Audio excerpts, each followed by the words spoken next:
पंडित बनारसी दास जी द्वारा रची हुई उपादान निमित्त चिट्ठी का हम अभ्यास कर रहे हैं। अनादि से आत्मा ब्रह्म में मोहित है और वो मोह तो अनेक प्रकार का है, परंतु उसमें एक मोह ये है कि उसे ये लगता है कि वो किसी और का कार्य करता है और कोई उसका कार्य करता है। तो ये निमित्त उपादान का चैप्टर उस मोह को तोड़ने के लिए, उस भ्रम को तोड़ने के लिए कि देख ले भाई कि जो पदार्थ परिणम रहा है वही उसका कार्य कर रहा है। तू उस सूक्ष्मता को नहीं जानता ना, इसलिए तुझे भ्रांति होती कि कोई और द्रव्य कर रहा है। तेरी दृष्टि, तेरे विचार की पद्धति, तेरा ज्ञान सूक्ष्म नहीं है, स्थूल है, स्थूल। इसलिए तुझे भ्रांति हुई है कि एक द्रव्य का कार्य दूसरा द्रव्य करता है। तू एक द्रव्य के भीतर जा, द्रव्य को नजदीक से देख, तो तुझे यही दिखेगा कि द्रव्य के अंदर अनंत गुण होते हैं और वो अनंत गुणों में से हर समय कार्य निकल रहा है। द्रव्य का एक कार्य नहीं होता, एक द्रव्य के अनंत कार्य होते हैं। समझे क्या कहा? एक द्रव्य का एक कार्य नहीं, एक ही द्रव्य के अंदर अनंत कार्य होते हैं, अनंत गुणों के कार्य। वो अनंत कार्य कौन कर रहे हैं? अगर इस प्रश्न का उत्तर चाहिए तो उसके अनंत गुण ही उस अनंत कार्य को करते हैं। यह है उसकी उपादान शक्ति। और ये कार्य कब चलता है? बोले अखंड, अनंत काल से अनंत काल तक वह कार्य निकलते ही रहता है बिना किसी की सहायता के। हर एक पदार्थ में से उसके गुण धर्म के कार्य निकलते ही रहते हैं, निकलते ही रहते हैं, रुकते ही नहीं। यही उसका कार्य प्रणाली है, यही उपादान शक्ति। मोटी बुद्धि वाले जो द्रव्य को नहीं समझ रहे, उसके गुणों को नहीं समझ रहे, जो द्रव्य कौन सा है वो समझ नहीं रहे, तो किसी का आरोप किसी के ऊपर, ये इसने किया, ये उसने किया, वो उसने किया, वो उसने किया, वो उसने किया। कितना भ्रम है ये, कितना ज्ञान है। ज्ञान काम नहीं कर रहा, श्रद्धा काम नहीं कर रही, भ्रम, तो अज्ञान चल रही दशा। तो इसे भ्रम को तोड़ने के लिए जिन शासन है, जिन वाणी है ना, तीर्थंकर की देशना है, और ये हमारे सामने उपादान निमित्त की चिट्ठी है। तो कहते द्रव्य की उपादान शक्ति, और फिर उसी के साथ जिसका योग चल रहा है, जिसका स्वयं का कार्य चल रहा है, उसके ऊपर आरोप वह है निमित्त, आरोप। मुझे वस्तु निमित्त नहीं है, आरोप का नाम निमित्त है। क्या समझ रहे? कोई भी परिणमन निमित्त नहीं है। समझ रहे ना गहरी बात? कोई भी परिणमन निमित्त नहीं है। किसी परिणमन के ऊपर आरोप आया है, उसका नाम निमित्त है। समझे कि नहीं? गहरी बात है, एकदम इम्पोर्टेंट। तो अब मोटी बुद्धि वाले वो दो द्रव्य के बीच की निमित्त उपादान समझते हैं, तो उनको पारयार्थिक न्याय वाला निमित्त उपादान समझाया, और जो सूक्ष्म दृष्टि वाले उनको दो गुणों के बीच का निमित्त उपादान हम सीख रहे हैं कि एक जीव द्रव्य है, उसकी एक ज्ञान की परिणति है, स्वपर प्रकाशक शक्ति, और एक उसकी, बोलो कौन सी परिणति है? चारित्र, जिसमें से जहाँ वो अगर अस्थिर रहे तो संक्लेश रूप हो जाता है, स्थिर रहे तो विशुद्ध रूप हो जाता है। तो ये उसकी दो परिणति है सभी जीवों के भीतर, है ना। तो ज्ञान कभी ज्ञान रूप होता है जब वो सच में जानने लगे, रियलिटी जानने लगे, है ना, टूवर्ड्स द रियलिटी हो, उसके अंदर थोड़ी सी तभी शुद्धि आई, तो वो आंशिक शुद्धि होती है और उससे अकाम निर्जरा होती है। अगर वो गहन रूप ही है, उसमें शुद्धता आई ही नहीं, तो उससे सिर्फ बंधन होगा, केवल बंधन। समझ में आ गया? वैसे चारित्र में भी अगर उसके अंदर थोड़ी शुद्धता आई, मतलब कषाय डाउन हो रही है, यदि उसकी कषाय डाउन कर रहा है, वो कर पा रहा है, विशुद्धि आ रही है, तो ये थोड़ी शुद्धि हुई, समझ रहे? और ये शुद्धिकर भी शुद्धता है, इससे भी अकाम निर्जरा होगी। अगर वो संक्लेश रहेगा तो केवल तीव्र बंधन होंगे। क्यों? कषाय तीव्र लेवल पर है। समझे कि नहीं समझे? तो ये संक्लेश विशुद्धि, और कभी कभी होता क्या है कि ज्ञान ज्ञान रूप रहे, चारित्र चारित्र में विशुद्धि रह सकती है। कभी ज्ञान जान रूप रहे तो चारित्र संक्लेश रूप भी रह सकता है। ये हमने बता चुका, भरत जी के दृष्टांत वगैरह देखिए। और फिर कभी ज्ञान अजान रूप रहे तो संक्लेश रूप रहना सहज है, लेकिन कभी कभी ज्ञान अजान रूप रहने पर भी विशुद्धि होती है, जो हमने निगोदिया की केस देखी। तो उस विशुद्धि के आधार पर वो उचकता है, निगोद से लेकर यहाँ तक पहुँच गया। सोचो क्या क्या प्राप्त कर लिया। संगी पंचेंद्रिय शरीर, मनुष्य शरीर पहले तो, उसमें से मन भी, 5 इंद्रिया मन भी। और सोचो ऐसा जन्म लेने का जहाँ पे वो माँ बाप जैन धर्म के अनुयायी, समझ रहे कि नहीं, भगवान जी के दर्शन ने कट। गाँव कौन सा? भारत शहर, समझ रहे कि नहीं तो कोई और शहर नहीं, भारत देश। शहर वो जहाँ मंदिर बहुत सारे हो, है ना, या जिन मंदिर पास हो, ऐसा। तो वो प्रकट किया सब विशुद्धि से। फिर वो जिनमानी सामने रहना, सुनाने वाले रहना, ये सब विशुद्धि कर गई। हाँ, तो ये विशुद्धि के फल में ये सब होता है। तो फिर बात आई कि अब यही विशुद्धि हमारी मोक्ष करा देगी ना हमारे को, यही विशुद्धि हमको मोक्ष करा देगी ना। तो विशुद्धि जब यहाँ तक ला सकती है तो विशुद्धि हमारे को मोक्ष भी लेकर जा सकती है। तो कहे हाँ, क्वांटिटी बढ़नी चाहिए। हम भी बढ़ा रहे क्वांटिटी, तो बता क्वांटिटी बढ़ाने के लिए तो कर क्या रहा है ये बता। तुम अनुव्रत लेंगे हम, फिर प्रतिमा लेंगे, फिर महाव्रत लेंगे, फिर हम, है ना, तुम घरदार छोड़ेंगे, जंगलों में जाएंगे, पहाड़ों पर जाएंगे। तो बता विशुद्धि बढ़ गई क्या? तो याद रखना, जो लेवल की आज की विशुद्धि है तेरी, उससे बस 1/2% बढ़ जाएगी। विशुद्धि की मात्रा तीव्रता से नहीं बढ़ेगी। इसलिए अगर गर्भित शुद्धता ही बनी रही, ग्रंथि भेद नहीं हुआ, तो इससे मोक्ष नहीं होगा। समझ में आया? मोक्ष मार्ग नहीं होगा। क्यों? क्योंकि तेरी विशुद्धि के स्तर रुक गए। सही बात है कि विशुद्धि बढ़ते बढ़ते मोक्ष हो जाना चाहिए था, बराबर है, पर तेरी बढ़ नहीं रही। अब विशुद्धि कहाँ से बढ़ती है, ये प्रश्न है। विशुद्धि का उत्तर क्या है? विशुद्धि का अर्थ क्या है? कषाय घटना, इतना चला अर्थ, संक्लेश घटना, कषाय घटना। तो विशुद्धि मतलब विशुद्धि बढ़ती कैसे, संक्लेश घटता कैसे, कषाय घटता कैसे है, ये समझना हमारा। समझ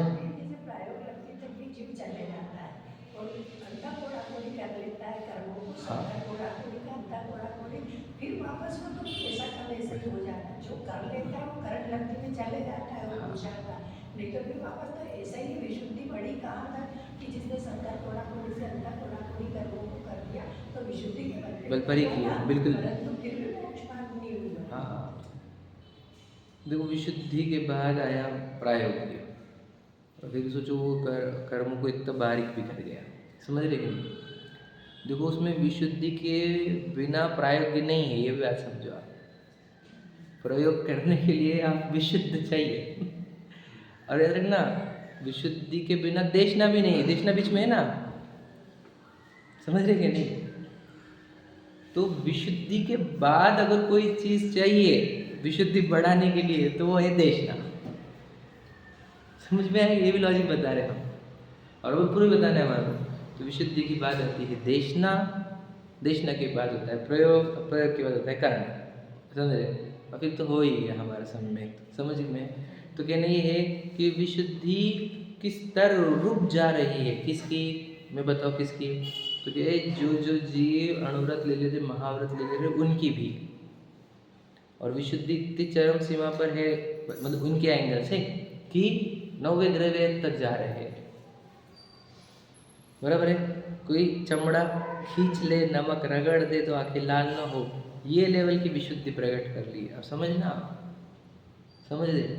और हम 11 अंग 9 पूर्व तक पढ़ ले रहे हैं, बराबर है।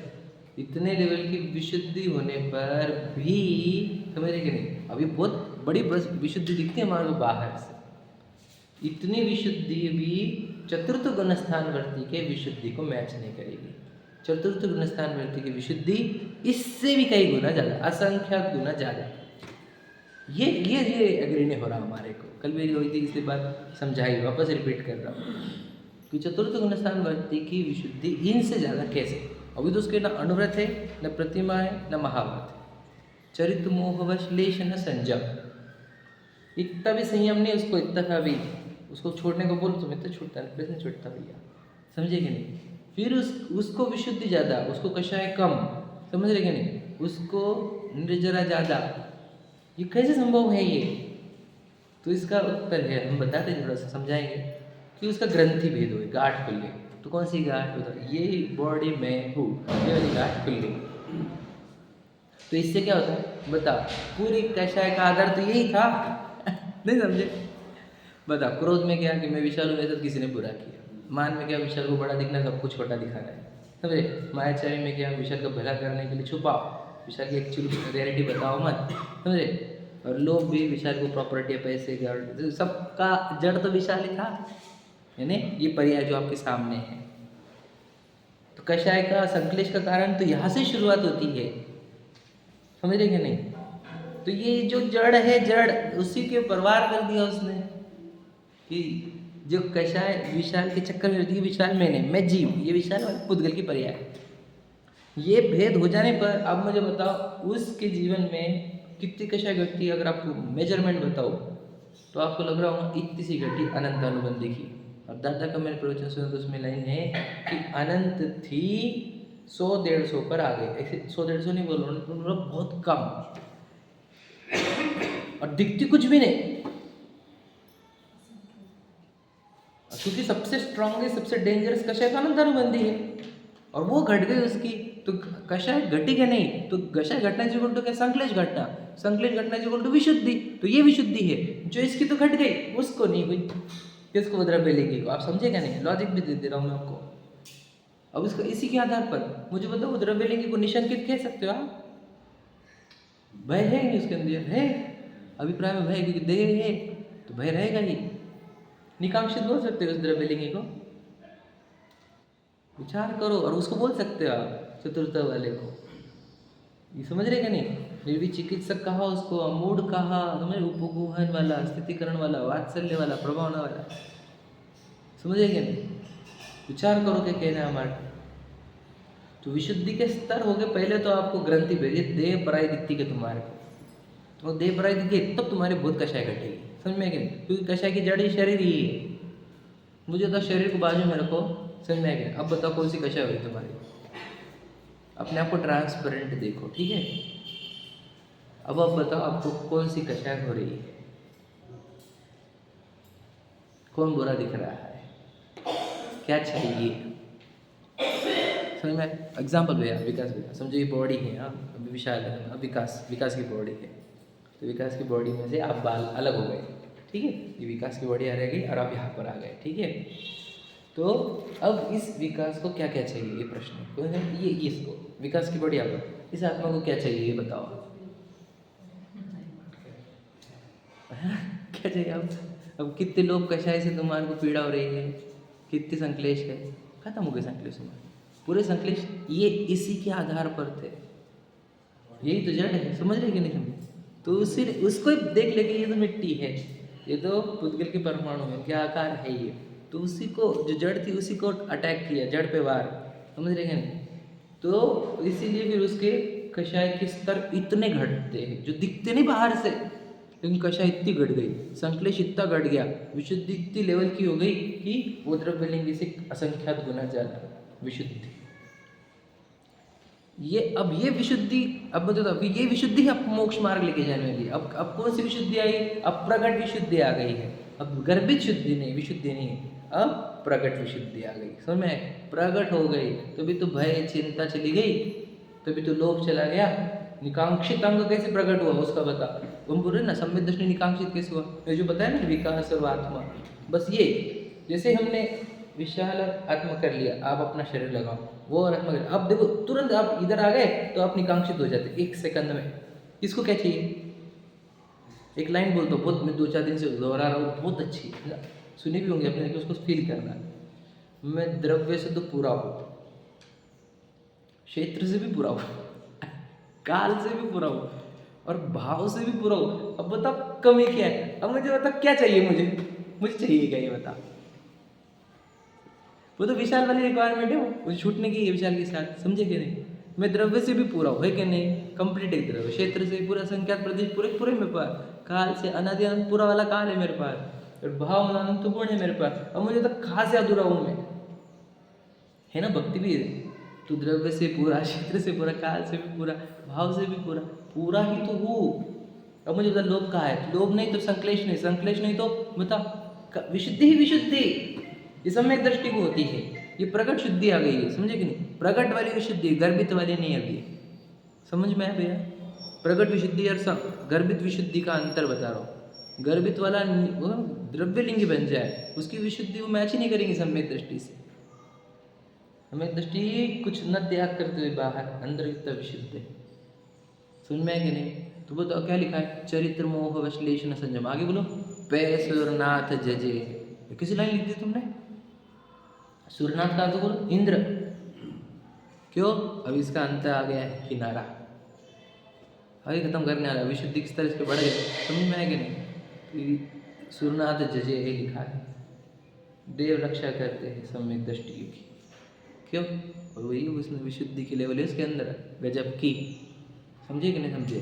तो विशुद्धि के लेवल देखकर उसको भी देव वंदना करते, सेवा करते, समझ में आ रहा है। तो चतुर्थ गुण, अब पंचम गुण स्थान वृत्ति की विशुद्धि, अब विचार कर लो कैसी विशुद्धि, अब उसके अंदर अब वापस वो अब पंचम गुण स्थान वृत्ति क्या कर पा रहे हैं, हर 15 दिन के अंदर अंतर्मुख हो जाता है, हर 15 दिन के अंदर आत्मानुभव कर ले, मैक्सिमम 15, अंतर्मुहूर्त के बाद भी कर सकता हो, 1 घंटे में कर सकता हो, 4 घंटे के अंदर कर सकता हो, 6 घंटे के अंदर कर सकता हो, 10 घंटे के अंदर, 1 दिन के अंदर, 2 दिन के अंदर, 15 दिन के भीतर, लेकिन वो एक बार आत्मानुभव कर लेता है। तो आत्मानुभव करने के लिए पूरी कक्षा जीरो करके तो आत्मानुभव होता है, तो बार बार खुद को विशुद्ध कर पा रहा है ना वो आत्मानुभव के काल में, समझे क्या कहा।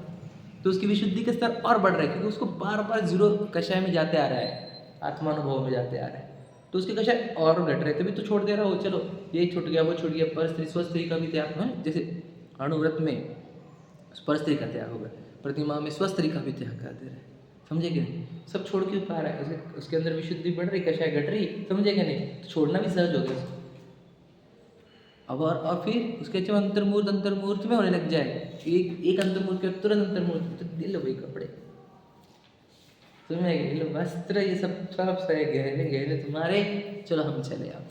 अब विशुद्धि कौन सी रहेंगी उसकी, कि उसको आहार ना मिले, उपसर्ग करने वाले आ जाए, गालियाँ दे, परीक्षा ले कोई, समझे, तो विशुद्धि घटती नहीं ये उनकी विशुद्धि के स्तर, और इस विशुद्धि से होता है निर्माण, समझे कि नहीं। प्रगट विशुद्धि गर्भित विशुद्धि का अंतर्गत है। ये किसका आया, बस वो अंदर जिसने पहले शरीर की गाठान खोली, शरीर में हुई ये वाली गठान खुली, तो ये होगा, शरीर में हुई गठान बनी रहेगी, तो आप विशुद्धि के स्तर पार नहीं कर पाओगे, एक लेवल तक रुक जाओगे तुम। अब इसको दृष्टांत देते हैं अपन, समझाते हैं। कल बताई थी, तो हमारे जीवन का बोलो क्या था वो पर्पस क्या है, बोलो गठान खोलना, ये बताई थी बात हमने। लक्ष्य, इस मनुष्य भोग का तो हमारे पहले वही लक्ष्य है, निर्वाण तो इस भोग का लक्ष्य नहीं हमारे, इस भोग का लक्ष्य ग्रंथि भेद है, समझ रहे कि नहीं, हाँ या नहीं, इतना ही लक्ष्य, हम तो ज़्यादा दिए भी नहीं, सिर्फ गठान खोल देने की आपको, बाकी कुछ मत करो। साइकोलॉजिकल, बिल्कुल एफर्ट साइकोलॉजिकल ही करने हैं, फिजिकल करने ही नहीं, बिल्कुल सही बात है आप जो बोल रहे हैं, ठीक है। तो क्या करना है, वो गठान खोलनी, बस द पर्पज ऑफ लाइफ। और उन्होंने बताना फिर प्रायोरिटी पे क्या रहना चाहिए, जिससे गठान खुले वो वाले काम प्रायोरिटी पर रहने चाहिए, और बाकी काम साइड में, ये समझ में प्रायोरिटी वाइज। अब मुझे तो इसका हमने बताया था प्रोसेस क्या है, बताओ इस गठान को खोलने की फुल प्रोसेस क्या है। स्वाध्याय बोले क्या, और क्या बोला, और कुछ बोला क्या, स्वाध्याय बोले ना, चिंतन बोला, हाँ बिल्कुल उग्र अभ्यास तब तो ऐसा स्वाध्याय में ही आएगा सब और वो जो मैं कौन हूँ ये प्रश्न है, वो भी स्वाध्याय में ही आया, समझ रहे ना। और वो चिंतन भी स्वाध्याय में, ये सब स्वाध्याय के पार्ट, बोलो वाचना, प्रचना, अनुप्रेक्षा, आमना, ये तो सब स्वाध्याय के पार्ट हो गए कि नहीं, समझे कि नहीं। इस स्वाध्याय से क्या होता है, बोलो गठान ढीली पड़ती है, ढीली, so that you can pull out, समझ रहे, इससे ढीली पड़ती है वो, और इससे ढीली पड़ती है और फिर एक दिन खुल जाती है, तो दिन प्रतिदिन अभ्यास चिंतन मनन से वो गठान खुलती है। तो इतना ही नहीं कि हम पढ़ सुन ले, बस चिंतन, क्योंकि देखो मेरे स्वाध्याय के अंग ही है, वाचना, रचना, अनुप्रेषण, आमनय, धर्मोपदेश, समझ रहे हैं? तो आपकी गठानी खुलेगी। समझ में? अब देखो स्वाध्याय क्या हो गया, प्रोसेस है। मुझे बताओ स्वाध्याय के बिना और कौन सी प्रोसेस फॉलो करें कि वो गठान खुले, ये बताओ हमारा। नहीं, और कोई प्रोसेस है? अनुभव तो उसी में आ गया, मैंने बताया ना, अनुभव। और कोई प्रोसेस है? स्वाध्याय के बिना कोई प्रोसेस नहीं। समझ में आया ना? तो पक्की है कि नहीं? स्वाध्याय बाकी तो धर्म की बाकी क्रिया और स्वाध्याय में किसको टाइम देना, किसको छोड़ना, समझ रहे? हमारे पास वीडियो है, खुद बोल रहे कि अगर 1 घंटा तुम्हारे पास है तो 45 मिनट स्वाध्याय करो, 15 मिनट पूजा कर लो कंप्लीट करके। आया कि नहीं वीडियो? समझिए कि नहीं? खुद कह रहे अभी सब लोग स्वाध्याय इतना महत्वपूर्ण कार्य। अब ध्यान से सुनना, वो अब दिक्कत क्या है ये बस गहरी बात बता रहे। अब स्वाध्याय क्या है, प्रोसेस। अब जितने भी ज्ञानी जन थे उन्होंने ये प्रोसेस फॉलो की, गठान ढीली की, गठान खुल ली। अब हमने क्या किया, हमने प्रोसेस कॉपी कर ली उनसे। ध्यान से सुनना, अब हमारे पास प्रोसेस पूरी है लेकिन पर्पस ही नहीं पता इस प्रोसेस का पर्पस क्या है। समझ में आया ना? वही बोलना था मुझे, मेरे को ये टारगेट कराना था। अब हमारे पास प्रोसेस सच्ची है कि नहीं बताओ? सबके पास प्रोसीजर सच्ची है, हम सबके पास, हम जो बैठे हुए, जो प्रतिदिन आ रहे हैं, उनकी प्रोसेस एकदम सटीक है, परफेक्ट है, यही चाहिए थी। पर लेकिन पर्पस ही नहीं पता इस प्रोसेस का पर्पस क्या था, why am following this process, इसका ऑब्जेक्टिव क्या था, बोलो बोला गठान खोलना। अब हम बताओ प्रोसेस में ऐसे इन्वॉल्व हो गए हैं कि पर्पस ही भूल गए हैं बस। अब ऑब्जेक्टिव क्या हो गया फिर, प्रोसेस का ऑब्जेक्टिव क्या हो गया, ज्ञान बढ़ाओ, प्रसिद्धि प्राप्त करो, सिखाओ, है कि नहीं, बढ़ाओ गैदरिंग अपनी, आदि आदि जो भी होंगी दुनिया भर की, मुझे नहीं पता। पर इस प्रोसेस का पर्पस क्या था वो समझे ही नहीं। इस प्रोसेस का पर्पस था गठान खुलना, और गठान नहीं खुलोगे तो गठान को क्या वर्ड बोलते हैं, शल्य भी बोलते हैं, है ना, एक अपेक्षा से चुपती है जो गठान है अंदर चुपती। जब तक मैं कहता हूँ आपको मिथ्यात्व की गठान रहेगी तो आपको वो चेहरे की प्रसन्नता आनी चाहिए ना, वो आएगी ही नहीं, याद रखना की बात, क्योंकि चुपती है ना अंदर वो मिथ्यात्व चुपते रहता है ना कि कब कैसा होगा, क्या होगा, कैसा होगा, क्या होगा, कैसा होगा, क्या होगा, ये वाला जब चुपता रहेगा अंदर तो चेहरे पे वो प्रसन्नता आएगी नहीं। तो चुप रही ना वो गठान खोलते क्यों नहीं, ये प्रश्न है। तो ये वो कहना मांगो कि ये जब तक गठान नहीं खुलेगी तो फिर वो आनंद नहीं आएगा, प्रसन्नता नहीं आएगी। समझ में आ गया? तो फिर ये गठान खुलने की प्रोसीजर थी ये स्वाध्याय, और स्वाध्याय के केस में हमारी दिक्कत ये हुई कि हमने स्वाध्याय की प्रोसीजर तो फॉलो करने लग गया। अब देखो अब मैं बताऊँ, हम रोज़ स्वाध्याय को भी करेंगे, ये तो मैं अच्छे लोगों की बात कर रहा हूँ, आप जैसे अच्छे लोग, मैं भी, हमारी दिक्कत क्या हो रही है वो बोल रहे हैं। तो स्वाध्याय करने लग गए समय प्रतिदिन, सुबह दोपहर शाम भी करने लग गए, है ना, क्लास करने लगे ऑनलाइन, शिविर में जाने लगे, विचार। अब इनके प्रवचन, उनके प्रवचन, नोट्स वगैरह सब याद रखना, ये सब अच्छा कर रहे हो आप, प्रोसेस आपकी 1 नंबर है। प्रोसेस में शंका नहीं, शंका हमारी है कि अब पर्पस भूल मत जाओ, प्रयोजन पर दृष्टि। इसलिए हमने ग्रुप का नाम रखा प्रयोजन भूत, याद रखो प्रयोजन क्या है अपना प्रयोजन ये ग्रंथि भेद जाए। ग्रंथि क्यों भेद करेगी, क्योंकि देखो वो चुपती है तो उससे आनंदित नहीं हो रहा, तड़प रहा है इच्छाओं से, भयभीत है चिंताओं से, समझेंगे नहीं, वो छोड़ देना एक बार कि मैं नहीं हूँ, ये विशाल मैं नहीं, खत्म हो गया। अब तुम्हारी शल्य खुल जाएगी तो देखो आपको कोई चिंता नहीं, अब 1 पैसे की चिंता नहीं, ठीक है नहीं, या चाहे चला जाए परिग्रह मेरा, प्रलय आ जाए, तूफान आ जाए, समझ रहे, अपना है क्या, fear of losing what we don't owe। समझ ऐसे कुछ बोले थे मेरे को सचिन जी, समझ रहे, you have fear of losing the things which we don't own। समझ रहे कि नहीं, हम उसका भय है जो हम है ही नहीं हमारा, तो वो क्यों भय होना चाहिए उसका, समझे कि नहीं। तो ये बात समझना आप, क्या कह रहे हैं कि हमारा फिर शल्य हटेगा तो आनंद आएगा जीवन में, एकदम निराकुलता आएगी। क्लियर हुआ? चलो अब आज के प्रसंग की प्रासंगिक बात करते हैं, जो हमेशा से मैं दोहराता हूँ, बहुत बार सुनी भी होंगी आपने, लेकिन गहरी। कौन सी? कि रामायण जो है वो भीतर रहती है ना। दादा कभी ना, क्या नाम है उसका, अंदर अंदर वाली रामायण किस नाम है ना, ऐसा कुछ तो बनारसी दास जी का ही है, रामायण घटमाही रामायण ऐसा कुछ तो भी है सुने आपने? हाँ, घटमाही मतलब भीतर ही रामायण है, अंदर ही, बाहर रामायण नहीं। पता है, अंदर के रामायण को प्रतिफलित करने के लिए बाहर की रामायण थी, मतलब समझे क्या? अंदर की रामायण बताने के लिए बाहर के रामायण की रचना हुई थी। सच्चाई बता रहा हूँ आपको, समझदारों को तो इशारा काफी रहता, तो रामायण पूरा इशारा था। हम बताते हैं आपको, सब सिद्ध करेंगे, समझ रहे? रामायण पूरा इशारा था अंदर की चीजें बताने के लिए, ठीक है? अब देखो ध्यान से सुनना। अब वो है रावण, रावण के 10 चेहरे, तो 10 मतलब क्या? मतलब कषायों के बहुत सारे प्रकार, ऐसे समझो। और रावण किसका हरण करता है बोलो भला? सीता का। सीता कौन है बोलो? हमारी परिणति। ये ज्ञान गुण की पर्याय, चरित्र गुण की पर्याय, श्रद्धा गुण की पर्याय, इसका हरण किया है। अब सीता अभी कहाँ पर है ये बताओ? लंका में।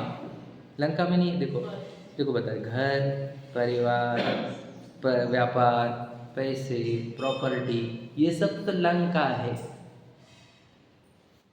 झूठ नहीं है, ये एकदम पक्की बात है। क्यों क्यों क्यों? क्योंकि ये रावण का इरादा है। यहाँ पर चलती किसकी बताओ? मोह की, राग द्वेष की, कषाय की चलती कि नहीं यहाँ पर? तो ये है लंका, और सीता हमारी लंका में फंसी हुई है। अब बताओ सीता को लंका से लाएगा कौन? बताओ। राम लाएगा उसके। वेरी गुड, अच्छा होता है। पता उत्तर तो बच्चे का जेन्युइन है, लेकिन और कुछ है वहाँ पर, बोलो। नहीं नहीं, तो कहानी बोलो अभी आप, कहानी बोलो। सीता को लाने के लिए सबसे पहले चाहिए था हनुमान। भूल गए? मेन कैरेक्टर है ना वो, ऐसे कैसे यार? 3 तो मेन कैरेक्टर भी कहानी के, एक राम, एक हनुमान, एक सीता, रावण भी पकड़ लो आप, ठीक है? तो ये अब चाहिए कौन? हनुमान। हनुमान क्या करता है बताओ? लंका में जाता है और रावण को चैलेंज करता है, समझ में आया? और लंका को जला कर आता है, समझ में आया कि नहीं? अरे वाह मना में एक मिनट रुको। अभी बताओ, इनको ये प्रश्न है, इनका हनुमान कौन है? आप भी सोच के रख लेना, ठीक है? हनुमान कौन है? बोलना मत अभी से, सोच के रख लेना, ठीक है? हनुमान कौन? तो वो जाता है, तो वो रावण को चैलेंज करता है, लंका को जला कर आता है, और सीता को ये बोलता है कि मैं राम का दूत हूँ। तो सीता प्रश्न उठाती है कि हम कैसे पहचाने कि तू राम का दूत है? तो वो चिन्ह देता है, जैसे वो अंगूठी वगैरह है, तो सीता को पहचान होती है, हाँ ये है दूत राम का। तो फिर सीता हनुमान के ऊपर विश्वास करती है, समझे? अब हनुमान जी बोलते चलो मैं आपको उठाकर, हाथ पर उठाकर लेकर चलता हूँ। बोलते नहीं, मेरे राम खुद करेंगे ये प्रयत्न। राम आएंगे और ये जीत के जाएंगे, समझ में आए कि नहीं? रावण को हराएंगे। अब समझ ना कहानी कैसी जा रही है, जबकि भीतर की कहानी है, तो बाहर की है ही नहीं, हमने बताया। अब सुनो, ध्यान सुनना। अब वो बीच वो रावण आ रहा है सीता के पास, वो बोलता है सीते तू मुझे वरण कर, मैं तेरे को सब कुछ दूंगा, सब रानी बनाऊंगा, ठीक है? ये रत्न तेरे, ये पूरा लंका तेरी हो जाएगी, ये रत्न रख तेरे पास, ये राम भी नहीं दे सकता तुझे इतने रत्न। तो सीता का डायलॉग सुनना बहुत गजब का कि हे रावण, ये कंकड़ पत्थर वाले रत्न लेकर जा, ये कंकड़ पत्थर से लुभाने वाली ये सीता नहीं है, समझे क्या? मेरा रतन तो राम है क्या बोलूं, तो रोंगटे खड़े होते। मेरा रतन तो राम है, राम रत्न है मेरा, समझे क्या नहीं? ये कंकड़ पत्थर लेकर जा। समझ रहे कुछ कह रहा हूं मैं? अब समझ में आ गया? अब आया फिर हनुमान जी बोले वो तो हमारे से नहीं आएगी, राम तुम्हारे को ही करना पड़ेगा ये। फिर राम पुरुषार्थ करते हैं, सीता को बचा लेते हैं, रावण का नाश होता है। ये है ना। अब इसको हमारे भाषा में है, हमारे तो रावण को ले सकते हो आप कर्म, रावण ले सकते हो कषाय, समझ में, विभाव, मिथ्या, मोह, ये उसके रूप है सब, 10 चेहरे, समझ रहे। तो रावण है वो। अब रावण हमारे पर्याय को क्या दे रहा है बोलो, कंकड़ पत्थर, बोलो कौन से, घर गाड़ी बंगले वाले, हाँ या नहीं, मिट्टी। अब सीता अगर वो कंकड़ पत्थर पे रिझ जाए तो किससे विवाह करना होगा, रावण से। हम कुछ बोलोगे नहीं, समझ में। हम भी तो कंकड़ पत्थर पे मोहित हो रहे कि नहीं, मिट्टी पर मोहित हो रहे कि नहीं हो रहे, विचार करो, हाँ या नहीं भैया, कंकड़ मिट्टी पर मोहित हो रहे। हाँ, अब आगे समझना, हनुमान आता है जीवन में वहाँ पर, बराबर। वो बोली नहीं नहीं मुझे कंकड़ पत्थर नहीं चाहिए, मेरा तो राम। हनुमान आया, हनुमान तो हमारे जीवन में हनुमान कौन है बताओ भला, देव शास्त्र गुरु होते हैं हनुमान। क्योंकि सीता जी परिणति थी तो उनको उन पे विश्वास हो जाता है, तो वो हाँ। व्यवहार सब में दर्शन। ठीक है, वैसे बराबर। अब टेक्निकल जाएगा, इतना टेक्निकल तो हम भी नहीं बताए। तो वो हनुमान जी ये है, वो क्या बोलते हैं कि मैं राम का दूत हूँ। मैंने मानोगी तुम राम के दूत हो। तो चिन्ह देखो कौन सा, देखो हम देख किधर रहे हैं, हमारा इशारा समझो, हम राम की ओर ही देख रहे हैं। चलो हम तुम्हें मोक्ष लेकर जाए, बोलो नहीं नहीं नहीं नहीं, नहीं हमारे राम, समझ रहे, मेरा राम प्रयत्न करेगा। राम कौन, मैं आत्मा, समझ में है कि नहीं, तो मैं वो राम, समझ रहे। और मेरी परिणति ने हनुमान को देखा, राम पहचानने में आया, और राम के भीतर चली गई, तो ये हो गई दीपावली, ये हो गया दशहरा, समझे कि नहीं, जब परिणति भीतर गई तो ये है एक्चुअल में रामायण। तो रियल वाली तो ये है, और वो तो वो काल्पनिक बनाई गई है, या फिर ऐसा कोई प्रसंग हुआ भी होगा पूर्व में, समझे कि नहीं। पर बताना ये था कि हमारी सीता को क्या हो गया, कंकड़ पत्थर में उलझ रही है ना, हनुमान से दूर जा रही है। बताओ, कंकड़ पत्थर के चक्कर में हनुमान आया दूत बनकर, और ये बोलती है हनुमान तू जा, मुझे कंकड़ पत्थर और रावण पसंद है। कैसा लगेगा ये सीन कैसा लगेगा, ये सीन हमारे साथ रोज हो रहा है। हमें पता है कि घर गाड़ी बंगले ज़्यादा पसंद है हमारे को, मंदिर में पसंद नहीं हमारे को, देशास्त्र गुरु पसंद नहीं, हनुमान पसंद नहीं है, तो राम कहाँ पसंद आने का है, समझ में। अब एक कुछ और ट्विस्ट है, ये कहानी से नहीं है, मेरा काल्पनिक है। बोलो कि अगर वो सीता हनुमान पर ही रिझ जाए तो क्या प्रॉब्लम है, तो भी कितनी गंदी स्टोरी बनेगी, आप समझ रहे। तो वैसी स्टोरी हमारी भी हो रही है, ये भी बात याद रखो। ये सीता इन पर रिझ गई और राम पर नहीं। समझे क्या, तो विशुद्धि गर्भित शुद्धता मतलब ये कि सीता हनुमान पर रिझे, समझ में, और परम विशुद्धि या फिर एक्चुअल प्रगट शुद्धता राम पर रिझे। कौन है राम, समझ में आया कि नहीं, ये है आत्म राम, राम रत्न, समझ में आया कि नहीं, आत्म राम, ज्ञाता दृष्टा आत्म राम, वो हूँ मैं। अब सोचो ये रामायण कहाँ है, where is Ramayana, Ramayana is here, घट माही, समझ रहे कि नहीं, इधर ही रामायण चल रही है। बताओ कहाँ देखना है तुमको सीरियल, कहीं देखना है मूवी, इधर रामायण नहीं चल रहा है, रावण नहीं अंदर, तो राम नहीं है, सीता नहीं है, सब नहीं है, हनुमान नहीं है, सब कुछ है अंदर ही अपने। और सोचो वनवास चल रहा है राम का, कितने साल का है, 14 साल का। अनादि से वनवास चल रहा है राम का, और सीता का अपहरण भी अनादि से चल गया। तो ना दीपावली हो रही है ना दशहरा हो रहा है। बाहर बस वो फूल लगा लेने से और शस्त्र पूजा कर लेने से कोई दशहरा नहीं होता, समझ रहे। और बाहर वो पूजन करने से दिवाली नहीं होगी, दिवाली तो होगी जब राम का वनवास दूर होगा। ये तो मैंने पूरी कहानी से अपने पर घटा कर बताया कि आप समझो। बोलो। रावण तो अभी तीर्थंकर बनने वाले, तो रावण को जलाते क्यों है? क्योंकि उनको पता नहीं कि वो तीर्थंकर बनने वाले हैं। उनको जलानी थी कषाय को, लेकिन वो रावण को जला रहे हैं। इसीलिए वो रोज हर साल जलाना पड़ रहा है, क्योंकि कषाय जीवित ही है कि नहीं इसलिए हर साल जलाना पड़ रहा है। अगर कषाय को जलाते तो बाहर का रावण जलाने की जरूरत ही नहीं पड़ती, बट उनको पता नहीं है, अज्ञान ही कारण है उसका। समझ में आ गया? तो खबर को अब ये चैप्टर हमारे से लिंक कहा किया मैंने आज का, कि तुम विशुद्धि तक रुक गए तो तुम हनुमान जी पर रुक जाओगे। अगर आप देवशास्त्र गुरु पर रुक गए, समझ में आ गई, तो तुम हनुमान पर रुक जाओगे। तुम स्वाध्याय पर रुक गए तो तुम हनुमान पर रुक जाओगे।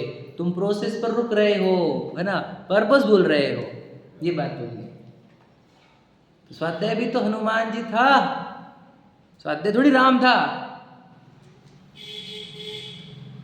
स्वाध्याय को राम मानकर बैठे अब, सच्चाई है कि नहीं? ठीक है, तुमने राम पहले भगवान जी को माना था, पहले तुमने रावण को ही राम माना था, फिर भगवान जी को राम मानने लगे, अब हनुमान को रावण मानने लग गए, समझे कि नहीं? कुछ बोला गलत मैंने? पहले रावण को राम मानते थे, फिर हनुमान को रावण मानते थे, समझ में? और सुन, बच्चे कैरेक्टर हो गए पहले रावण को राम मानते थे, फिर हनुमान को रावण मानने लगे।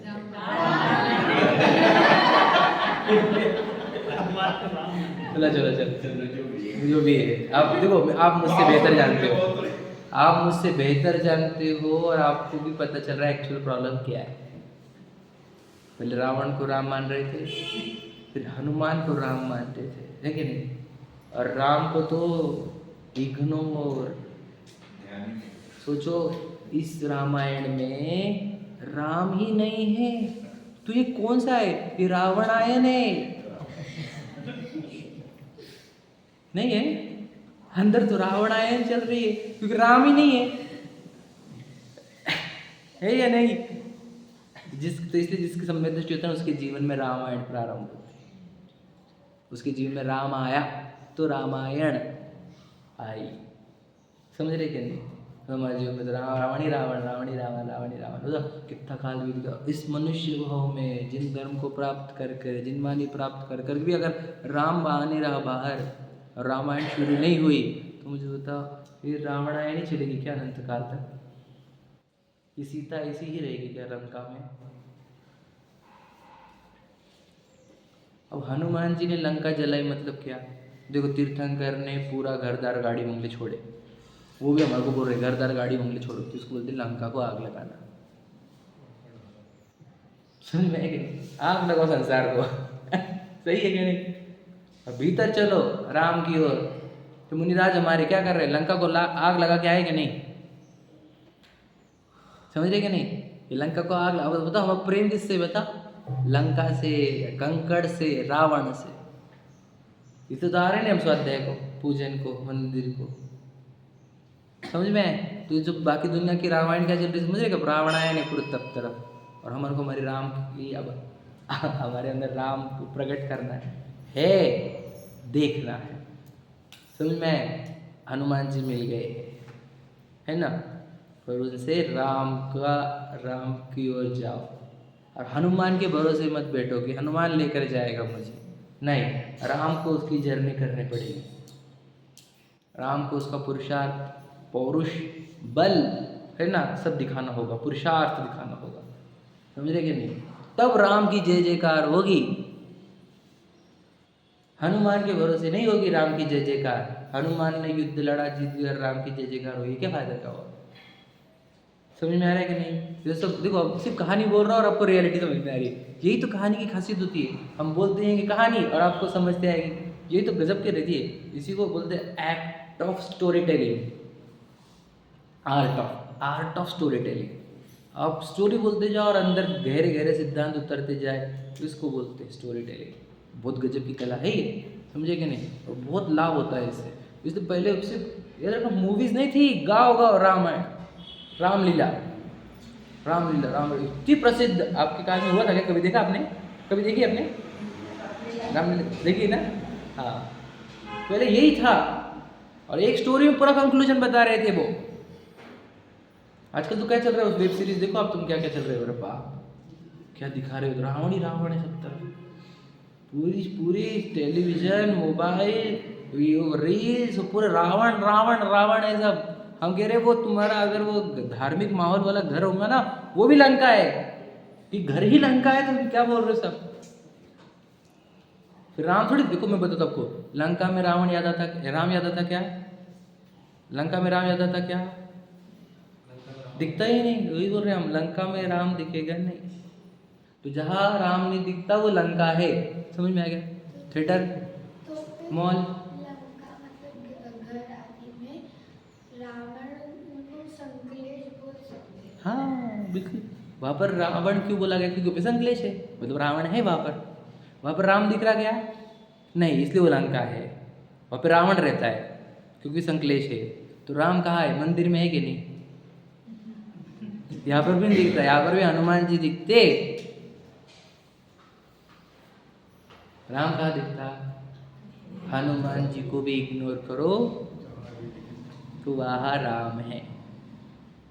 जहाँ हनुमान जी इशारा कर रहे हैं वहाँ राम है। मुझे समझे क्या, और इतना इतना बेसिक कंक्लूजन इन लोग निकाल नहीं पा रहे, बताओ रामायण से। अब क्या आपको किधर के किधर चल रहा है लड़ाई, समझ रहे कि नहीं, राम भीतर, ये इधर ही राम, कहीं और है नहीं। ठीक, चल पढ़ते हैं अपना आगे।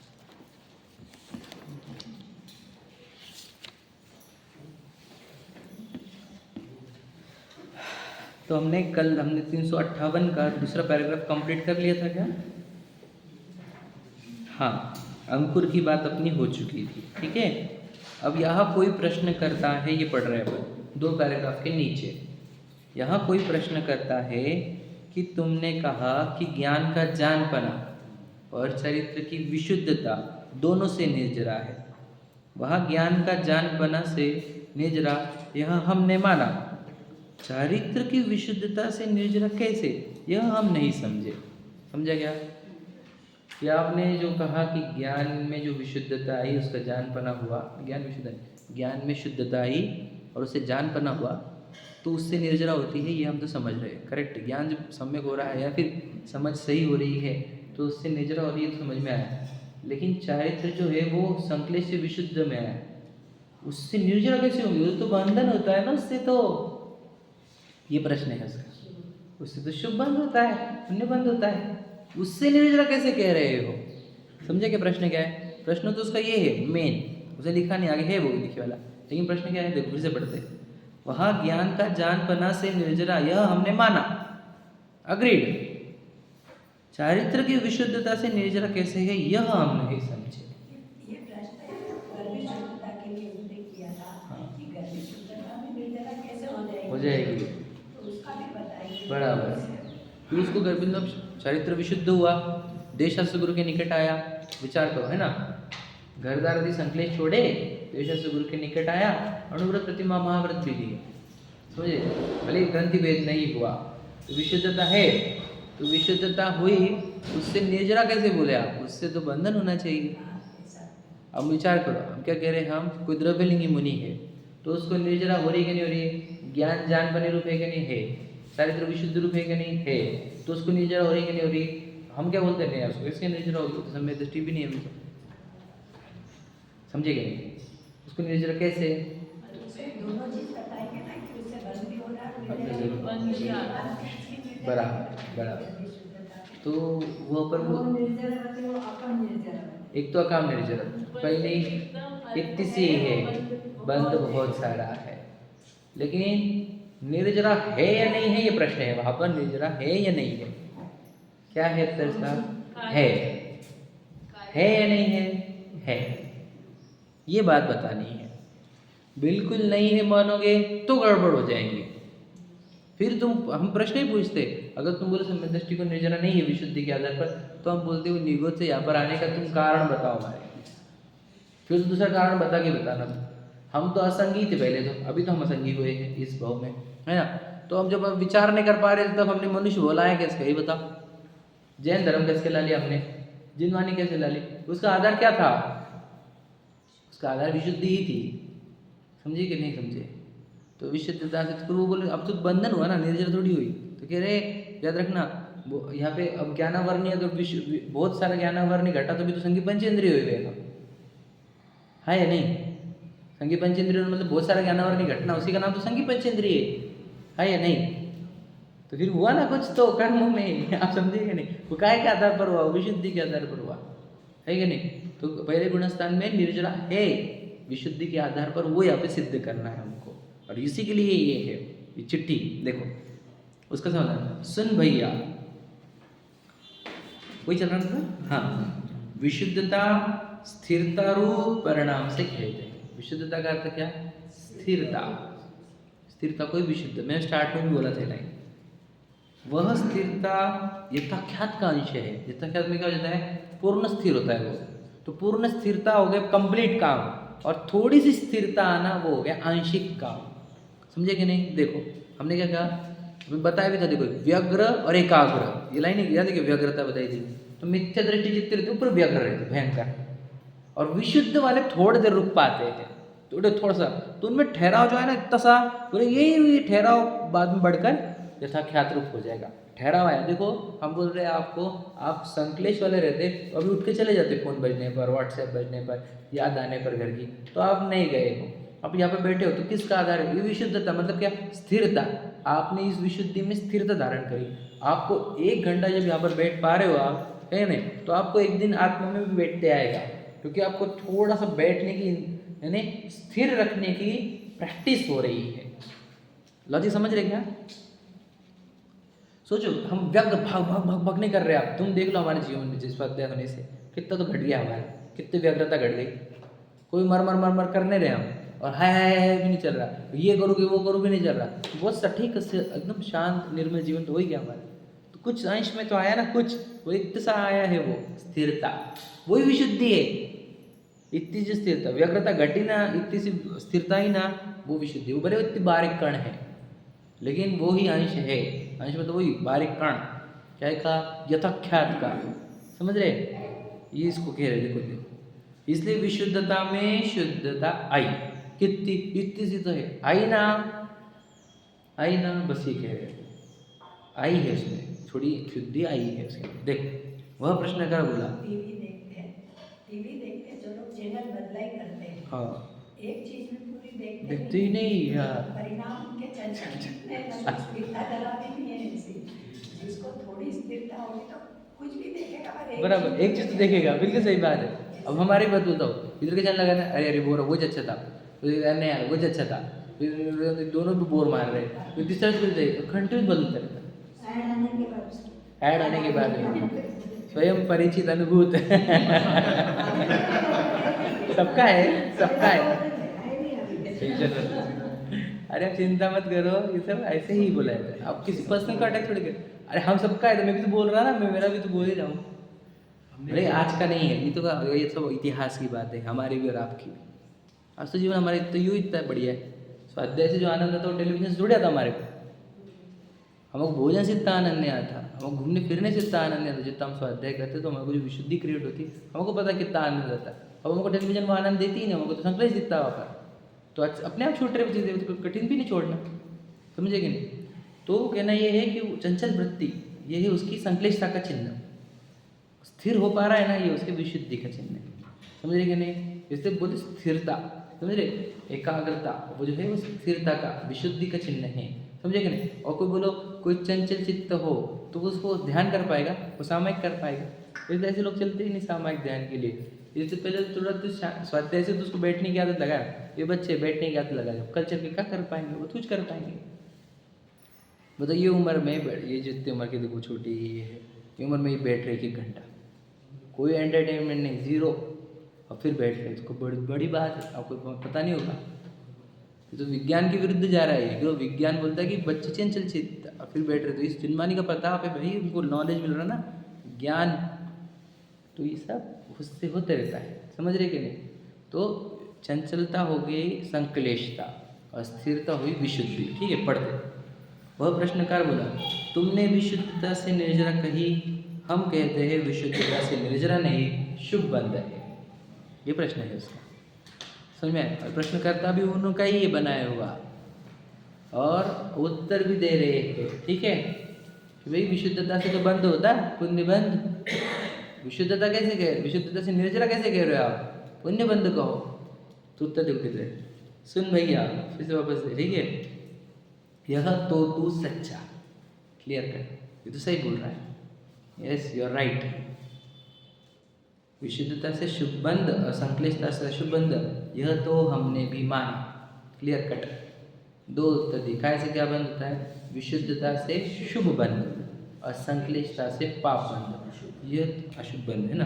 हाँ, यह तो हमने भी माना, परंतु आ गया ना, तो किंतु परंतु वो डेंजर रहते और भेद इसमें है सो सुन, और कुछ है इसकी गहराई। अशुभ पद्धति अधोगति का परिणमन है, शुभ पद्धति ऊर्ध्वगति का परिणमन है।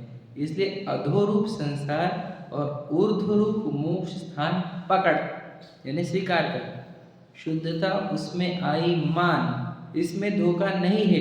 विशुद्धता सदाकाल मोक्ष का मार्ग है, परंतु ग्रंथि भेद बिना शुद्धता का जोर नहीं चलता है ना। क्या कह रहे? देखो एकदम सिंपल है, अगर बताया बहुत गहरा है, और अपन बताएंगे कल क्योंकि आज समय हो गया, लेकिन तब बताना है। देखो क्या कहना है, बोले संश्लेष है उसका डायरेक्शन डाउनवर्ड से है, अधोगति, और विशुद्धि का डायरेक्शन अपवर्ड से है। समझ में आया कि नहीं? तो विशुद्धि हमेशा अपवर्ड है, ये याद रखना। तो ये विशुद्धि तो गर्भित शुद्धता क्यों ना हो, उसका डायरेक्शन अपवर्ड से ही है, डाउनवर्ड से नहीं है। समझ में आ रहा है क्या? ऊपर की ओर उसका जो बाण है वो ऊपर की ओर इशारा कर रहा है, इसके विशुद्धि का। समझ में क्या नहीं? वो नीचे नहीं है, अधोगति नहीं बोलते, समझ रहे कि नहीं? उसको जो प्राप्त होने वाला है उसको, तो ऊपर जाएगा। समझ में आएगा? कितने ऊपर जाएगा वो अलग बात है, लेकिन जाएगा ऊपर। समझे कि नहीं समझे?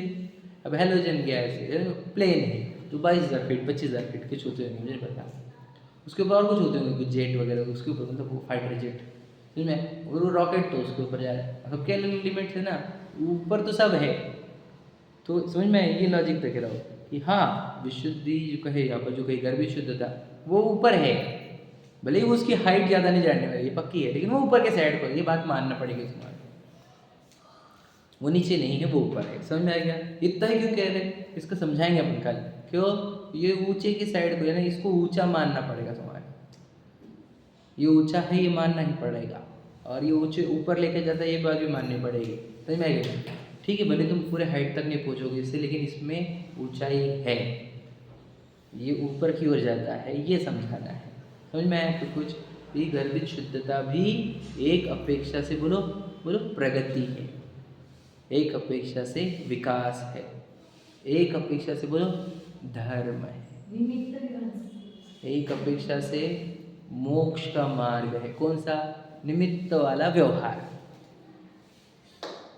इसलिए तो नाम दिए मैंने। एक अपेक्षा से धर्म भी, एक अपेक्षा से मोक्ष मार्ग भी, एक अपेक्षा से, और कुछ कहा पहले, सुन में, एक अपेक्षा से धर्म भी है, विकास, प्रगति, समझे, सुधार, एक अपेक्षा से कथनचित। समझ में आ गया? हाँ, ये समझना होगा। क्यों? तुम इसको अस्वीकार करो गर्भित शुद्धता को। अब तुम बताओ चरणन योग बोलेगा क्या तुम्हारे को? और तुम अभी बताओ मोक्ष तो जाने रहे, अब तुम करोगे क्या दिन भर? ये बताओ, सुबह उठकर क्या करोगे तुम? विचार, संकलेश। तो संकलेश से बचाने के लिए तो बुलाया हमने तुम्हारे को यहाँ पर, फिर आयोजन क्यों कर रहे हैं हम? बताओ, विशुद्धि में तो रहेगा, कुछ प्रगति तो होगी। समझ में क्या नहीं? हमें पता है ग्रंथि भेद हुए बिना कुछ नहीं होगा, लेकिन विशुद्धि में तो रखो खुद को। तो तीर्थ यात्रा क्यों है? विशुद्धि के लिए, ऐसा विशुद्धि संभाल के रखने की हमारे। समझ में कि नहीं? विशुद्धि का लॉस नहीं होने देने का, ये हमारे जीवन का पर्पज़ ही बताया तुम्हें। पूर्ण विशुद्धि प्रकट करना मतलब ग्रंथि भेद करना, ये हमारा पर्पज़ है। और फिर सेकेंडरी पर्पज़ क्या होगा? विशुद्धि टिकाए रखना, है कि नहीं? प्रोसेस उसकी स्वाध्याय है, और स्वाध्याय प्रोसेस है और उसका पर्पज़ ग्रंथि भेद करना है। ठीक है, चलो। सहजानंदी